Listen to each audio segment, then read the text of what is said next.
Welcome to the worst of the RIOT Extra.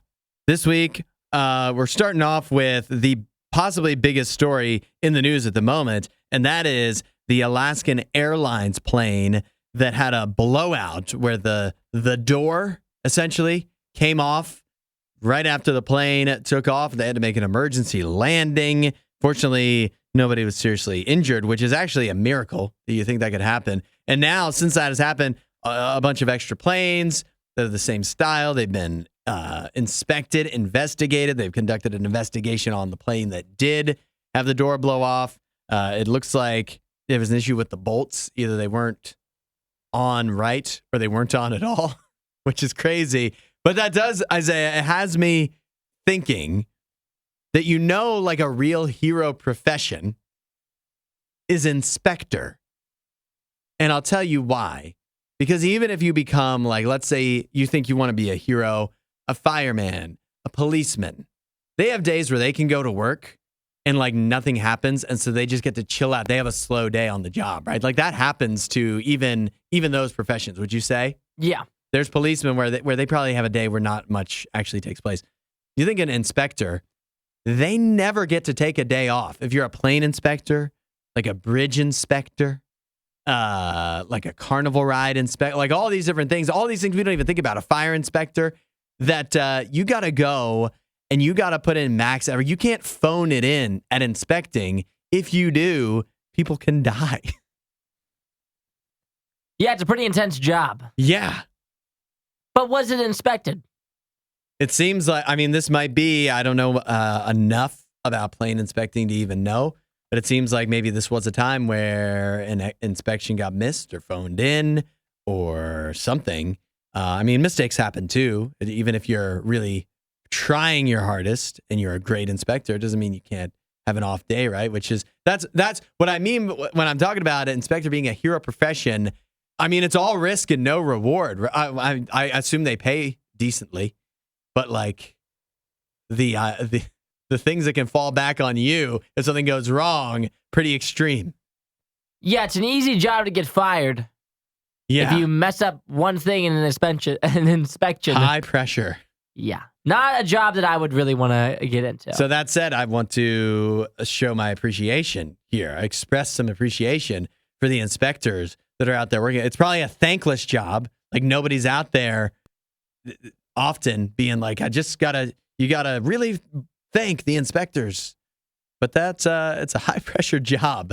And so this is a time where I think inspectors, the good inspectors out there working hard, never getting a day where they get to phone it in, and take it a little easier on the job.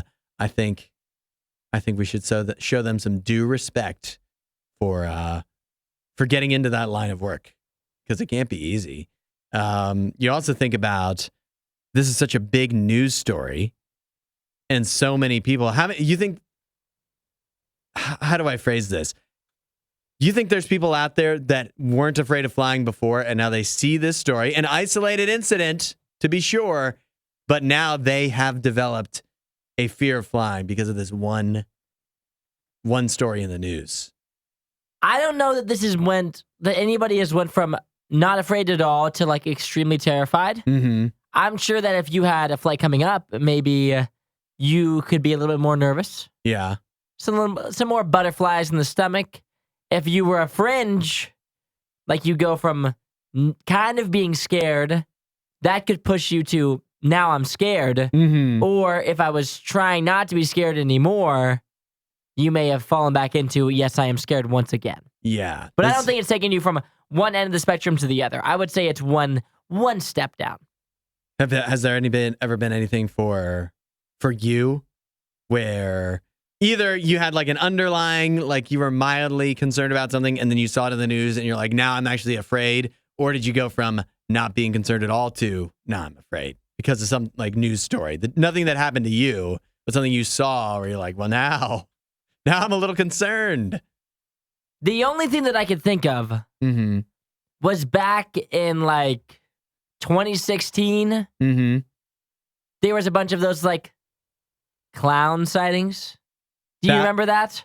Yeah, that was a thing where people were like dressing up as clowns. As evil clowns. And like terrorizing towns. I mean, they Yes. weren't actually dangerous, right? The clowns weren't even, they weren't actually causing any trouble outside of just like any crimes. They didn't actually hurt people, did they? I don't think so. They were But just, I don't know. It was just like if that was just a regular, the person could be doing the exact same thing they were doing, but the fact that they were in clown outfit made it newsy and made it scary to some people. Yeah, it was like they were like walking along the roads and things like that. Just the props they were carrying. And yeah, stuff. just like being creepy and scary. I remember hearing about that. That would have been like when I was like in high school times. Uh-huh. And I remember driving around and being like, I hope I don't see one. Because now I'm a little bit scared of the clowns. Are you still scared of clowns? No. Do they make you uncomfortable though? A little bit. It just depends on what kind of clown. If it's a scary clown, then yeah. If it's a normal clown, I'm not around. I don't even know the last time I've even been around a clown. You know what's weird is that they're still normal clowns. Like you shouldn't.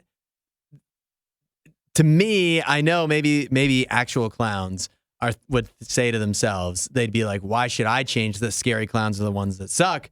But at the same time, like people have been afraid of clowns for so long. Why would you can still make people laugh. You can still do clowny things that are like the fun clown kind, but you don't have to look like a clown. Like the idea of the fun clown with the fun clown, like Ronald McDonald, basically, it could have died out years ago. And I think everybody might be happier. I think people might get more laughs and less fear because they wouldn't have to. There wouldn't be the people that are scared of clowns seeing the fun clowns, but still being scared. You know what I'm saying?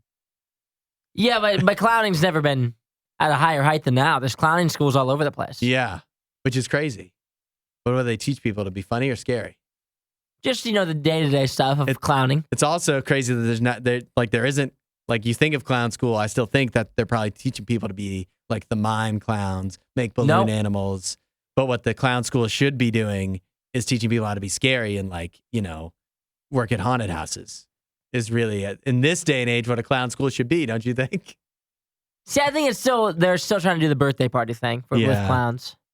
Brooklyn, New York, LA, Pennsylvania, Western Maine, Washington, D.C. If you're in any of these areas, those are some of the top clown schools in the country. Wow. Very highly thought of, those clown schools. What would that be like? They probably wouldn't let me in. I was going to say, I actually do have something in the news from a while back that did make me, it probably does fall a little more under the category of something that I already had some reservations about. And then the news came and then it made me actually change behavior. And that is, it was a very unfortunate story when it was like a fair ride and it broke apart. And somebody, I think, actually died in that scenario. And that was in the news. And I already, the fair rides were already a concern to me. One, they're ridiculously expensive to get the tickets and go on anyways. It's not really worth it. And then when you also think into these rides are just traveling around to different fairs and whatever. I don't know. It really, that stuck with me where I was already not too excited, not an interest of mine of going on fair rides. And then once that news story came across, it's like, well, now I'm definitely not going to ride any fair rides. But what's interesting is that doesn't necessarily extend to amusement parks. If the ride is permanently installed, I'll go do it. But if it's at a carnival or a fair, count me out. I'm too nervous. And again, doesn't feel like it's worth the cost anyways. Yeah, fair rides have always been one of those things for me that just don't look exciting. Yeah. And they definitely don't look worth it because they're always kind of janky. Yeah. It even makes me uncomfortable if you go to, let's say you're getting on one of those rides and that steel plating that you walk on, the lines are on and stuff. Why is that all wobbly? If that's wobbly, forget about the ride to me. You know what I'm saying? Yeah. The floor isn't even. And I know it's because it's not permanent or whatever, but if that just gives me the impression that if that's wobbly, the entire ride is wobbly. How do I know? You know what I mean? That it's on solid ground. And I know there's inspectors for that, going back to the beginning, that do a great job and it's their job, but it still makes me nervous. It just doesn't feel worth the risk to me. So you're out on any kind of fair ride more than you were before. I mean, I guess if a child was with me and they're like, ride the spinny motorcycles or the carousel or whatever, like what could possibly go wrong on that? But any kind of more intense one. Yeah, particularly like the big ones that go upside down and stuff like that. I hate the one, and I think this is the one that was in question in when this was in the news a couple of years ago. That's like you're all sitting in a circle, and then it's on a big arm, and it's swinging back and forth, and the circle spins. I hated looking at those anyways. I was already afraid. I was probably too afraid to ride those if it was at an actual amusement park. And then you talk about it being at the fair, and then you talk about somebody, one of those rides breaking. I'm totally done. I'm done with those. It was not a difficult choice for me to cut those completely, and I don't think anybody could ever talk me into it ever again. Well, you're not missing out on anything anyway. Yeah, I guess not. Like, what would that really do for me to ride one of those anyways? Okay. As an adult, most don't. Let's put a positive spin on it though. You ever had a fear that you got over? And like as a grown-up. I know some people have fears with them as children, and they stick with you all through life. Mm-hmm. But like something that maybe at one time you're afraid of, that you might have started when you were a child, but you're afraid as a grown-up, and then eventually you were able to get over it. Well, there's many fears that you don't even realize you have. Mm-hmm. I haven't conquered many of my fears. You don't think? What are you afraid of besides clowns? It's not even that I'm afraid of, and I'm not afraid of clowns. Putting that out there. Like anything. This is a weird one for me. Obviously, one that I've expressed on the show is drawing blood, any kind of IV. Yes, that stuff. Not that shots don't bother me, but drawing blood for whatever reason just creeps me out. I hate it. Also, like anything under the fingernails. Like breaking fingernails. Yeah. And that comes from when I was a child. There was a babysitter incident where one of the kids that I was at the babysitter, and she like pretty much broke her entire toenail. Oof. And I've never recovered from that, from seeing that happen.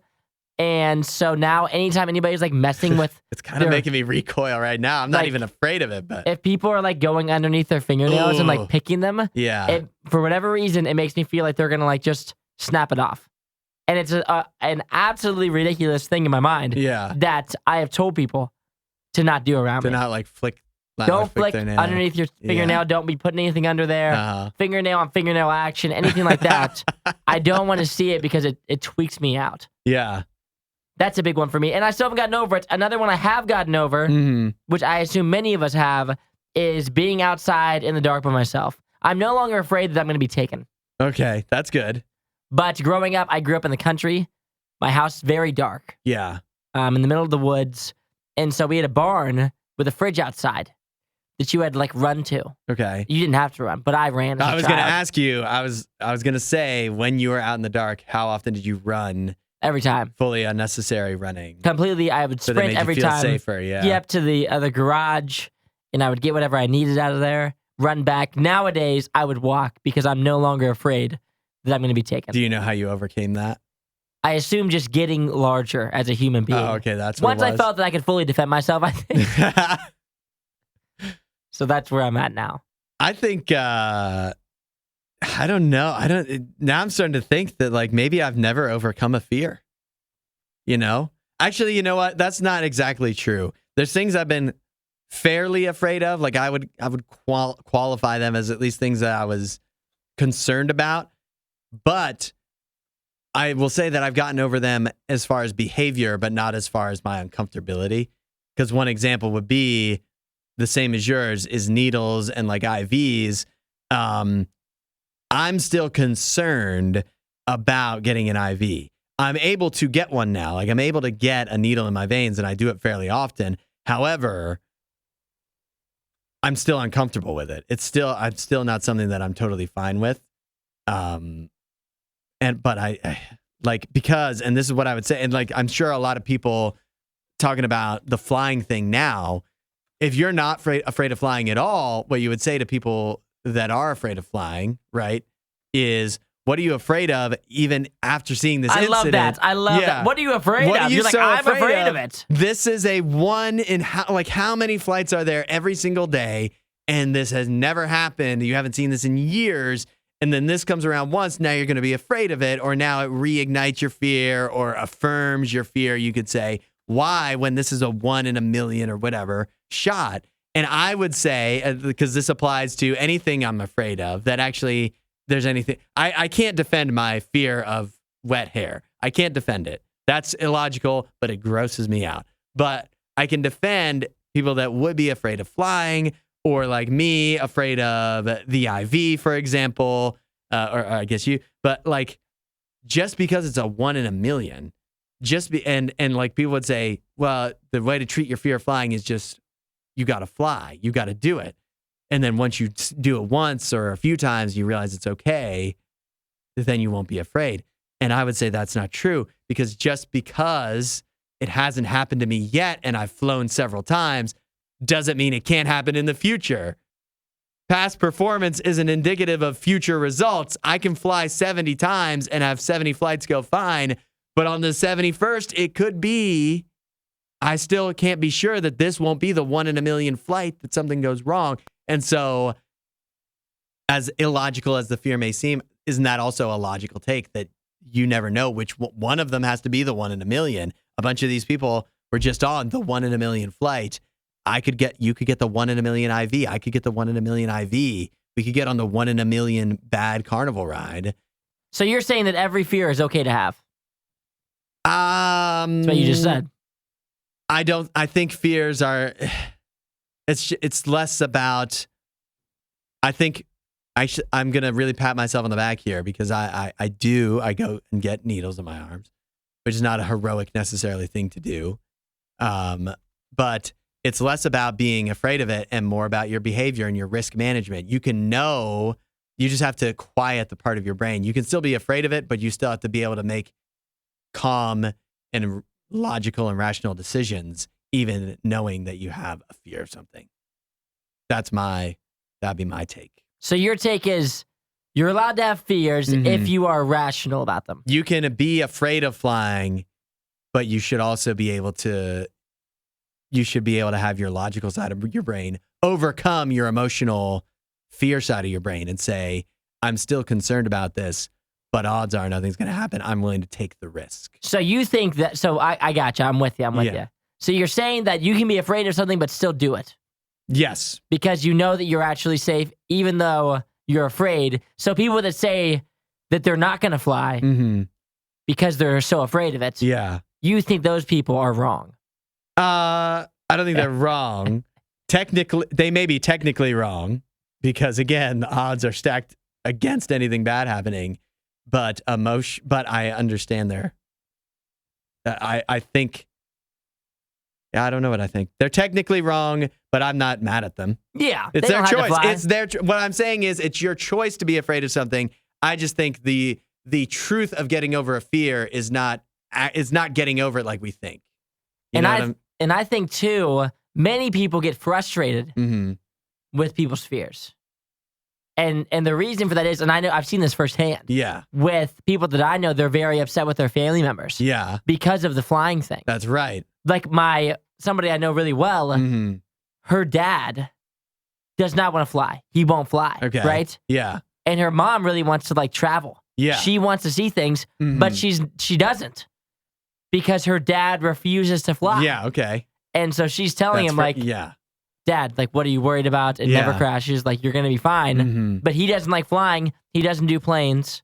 And so she has never been to the West Coast growing up. Like, they didn't really do vacations where you flew, because Dad doesn't fly. That's what they do. And so a lot of times this can be a point of contention in families when someone has what would be considered an irrational fear. And it keeps you from experiencing things or doing things, or other people in their life from doing things. And that's when people really get upset. Yeah, I understand that. I think what I might be getting at is, it could be helpful for both sides of the equation to think of the fear in a different way. That being afraid of flying, for example, is justifiable, because it's not like nothing bad ever happens on a plane. But if you are a person who's afraid and you are justified, it doesn't mean that you should never fly necessarily. But if you think that to fly, you have to be fully comfortable with flying, that would be a big hurdle to overcome. It's not being fully comfortable. It's just understanding. You just have to get yourself in the mindset of, I'm afraid of it, but also, what are the odds? You know what I mean? Logically speaking. If you think about it mathematically, but if you can't do that, I don't know what to tell you. I just think it's a different way to think about it than maybe most are just thinking, I have to not be afraid of this, is what your probably natural thing is. Either I'm afraid of it and I can't do it, or I won't be afraid of it and so I can do it.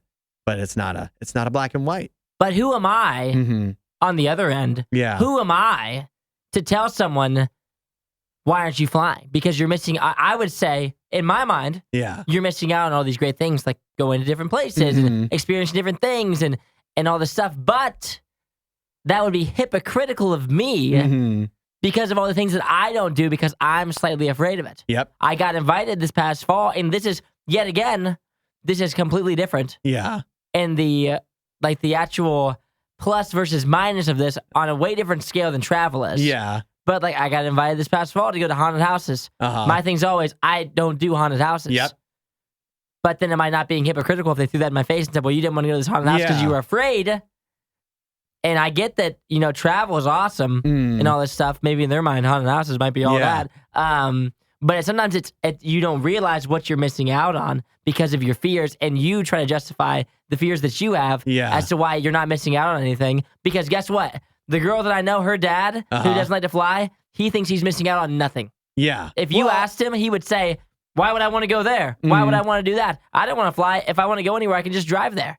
And so how do you convince someone like that they're missing out? You can't.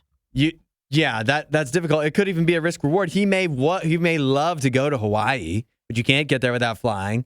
But even going to Hawaii is not worth the uncomfortability of and the anxiety that it would take to go on a plane. For you and me, a haunted house is another great one. That my fear of haunted houses is completely irrational. However, I don't feel the need to overcome it because I don't think the reward would ever be worth the anxiety I would feel. And partly why I'm afraid, obviously haunted houses are just scary. And then I also think, and I brought this up before, I think, is that if you were ever a violent killer that wanted to chop people's heads off with chainsaws, what better place to do it than at a haunted house? You put a mask on, everybody's going to think the chainsaw is fake until it's too late.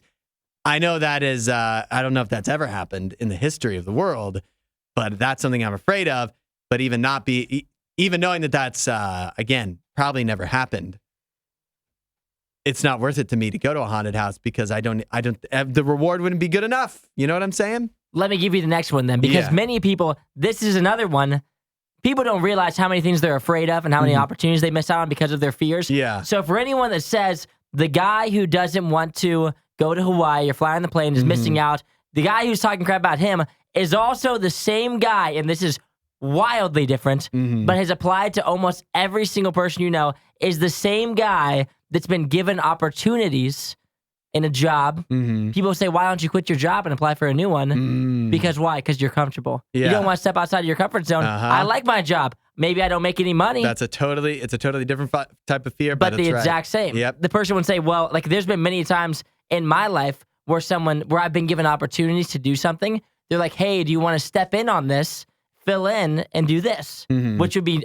nerve-wracking for me because I've never done it before. I'm anxious. I'm scared, right? And so maybe I said no to that opportunity, which could have benefited me, but I didn't do it because I was scared I was going to mess it up. And everybody listening has done that. Yeah. Wasn't worth it for you. Yeah, because I was scared I was going to mess it up, but where would my career be if I'd done that? Who knows? Yeah. For your job. And there's been many times where maybe you've been offered a job or an opportunity that you know would have benefited you, but you were like, am I even capable of doing it? Yep. I'm scared that I'm going to mess it up or I'm not going to be able to do it. And then you don't take the opportunity. So when people say they don't have any fears, I know that one of the biggest fears that people deal with every single day is doing something that they don't feel comfortable doing or doing something they have never done before, whether it's in a job or an adventure, whatever it is. And people say no to that all the time. Think about this too. This is one a lot of people go through probably is like talking to the opposite sex. You know, like how many guys are out there thinking that have never asked a gal out, never gone like approached somebody. And, I always say this, to the guys out there that are already approaching way too many women and like way too comfortable with it, that they're making people uncomfortable. I hate to, but there's also like the guys on the other side that never would say anything and think about what you could have missed out on. But for them, they're like, well, yeah, but what if she says no? Again, like, I don't know, the odds actually in that. It's a fear. Yeah, but that's when, I don't know. I guess the last thing I would say, this is my last question on this. This applies to like the haunted houses and the traveling, is even if you understand the other person's fear, but you're the one that wants to do something, then now the last question with that is, then how do you decide who's being the selfish one? The person that won't fly. Yeah. Or the person Are that's they trying to being get someone to selfish step out. because somebody else wants to take them somewhere and do something they want to do, but you're too afraid? Or is it the person that is I guess ignorant of the other person's fear and wants to bring them along? Who's the one being selfish? I think it can go both ways. Yeah. It's really hard because yet again, the person who is worried about it, the person who's afraid of whatever the fear is normally irrational. It's normally an irrational thing. Mm-hmm. But to them, it's a big deal and it's scary. Yep. And so if you're on the other side of that, it's hard to try to force them to do something that you know is going to make them feel uncomfortable because you know what the reward is. So you're obviously being selfish because you want to go to California or you want to do whatever. Yeah. And they don't want to because they're afraid that the plane might crash, whatever it is. Mm-hmm. But it's so tough to decide who's going to be the one that breaks on it, you know? And it's usually whoever the stronger force is. Yeah. Who's more stubborn? Yes. 100%. Because like this is a good example, me and my roommate is stubborn and ignorant, and I bend to him all the time. Whether like if I was afraid of something and he really wanted to do it, I know that we would do it. Because I'm way more likely to be like, all right, yeah, I'm going to do it because I'm a people pleaser, and I'm going to do it. I'm going to be uncomfortable, but I'll do it. And so I think in many of these cases, it's just the dynamic of the two people of who's going to be more of the aggressor so there really and who's going to be the people person. There really isn't a right or wrong in some of these instances. There's not a right side and a wrong side. In a sense, both people are being selfish. But I don't know. It does kind of, when it comes down to like haunted houses, if you're really making somebody really anxious, really uncomfortable, just so you can go to a haunted house, that feels maybe that's just because that's personal to me, and I really don't want to go to a haunted house. Is why I feel that way. You big baby. It's the riot.